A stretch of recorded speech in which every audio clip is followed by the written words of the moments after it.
From the moment that Bruce Boudreau introduced himself to Vancouver Canucks media, he has captured the heart of the Canuck fan base.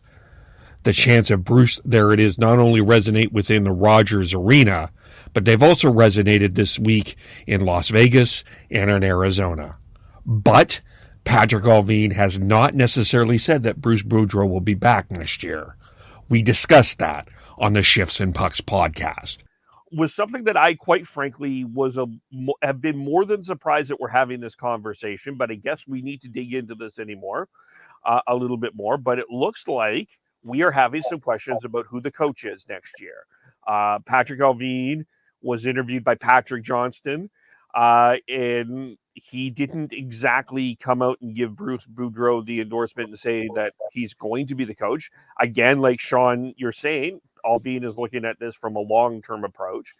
And at one hand, I think that, well, this is pretty obvious that after what Boudreau has done, that he should be back. But on the other hand, I started to think about this a little bit more, and maybe we'll start with Chris here after this. Alvin wasn't here when Boudreau was hired.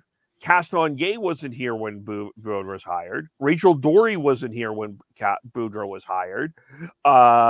Cammy Granato was and Derek Clancy was not there. So the only one that really endorsed this hire, truthfully, was Jim Rutherford. And I think there's two things at play here. I think one, who hired him, and that part, I guess, in part of, you want to bring in your own coach, and truthfully, who's running this team. And I still think that there's a perception in Canucks land that this is Rutherford's team, not Patrick Alvin's. But two, I think ultimately it's Alvin wanting to put in this staff, which is a younger staff. I think, interestingly enough, I mean, we talk about the diversity of it, but it's a fairly young staff, may want to go in a different direction. And yeah, that might be a legitimate chance that that's what they have planned, and that they aren't planning on going with Boudreau. But I also understand the kind of shock and awe response from most of the fan base and the general hockey community that he's done this well. He's helped turn the team around. Why would you basically slap him in the face for having this huge impact, positive impact on the team? So yeah, I really get both sides of things. I get where Alvin might be potentially strategically looking towards the future with maybe Boudreau's playoff reputation in mind, being like, maybe he's not the best fit for what we want a cup contending team to be. But at the same time, you're also having to balance that with the success that he's had this season. So it's really going to be interesting to see how many changes, both on and off the ice, will happen with the Canucks this upcoming offseason. And before we go on here, Tyler snuck in very nicely, just smoothly right in.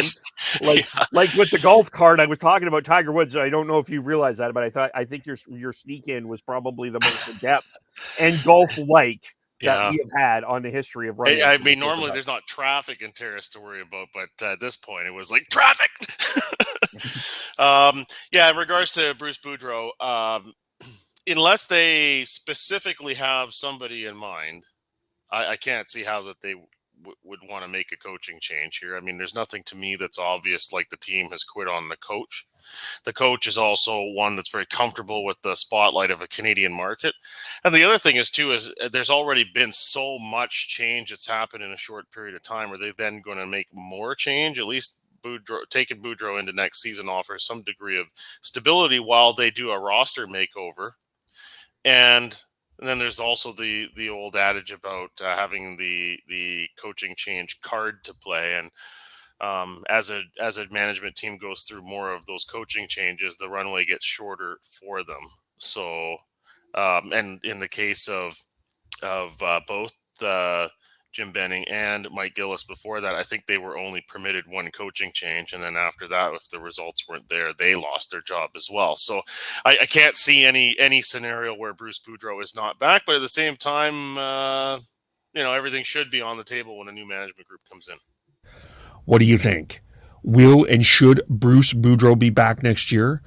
Let us know. Follow us on Twitter at Shifts and Pucks, Facebook.com Shifts and Pucks, YouTube.com Shifts and Pucks, Twitch.com Shifts and Pucks. Subscribe wherever you get your audio, as well as on the Area 51 Sports Network.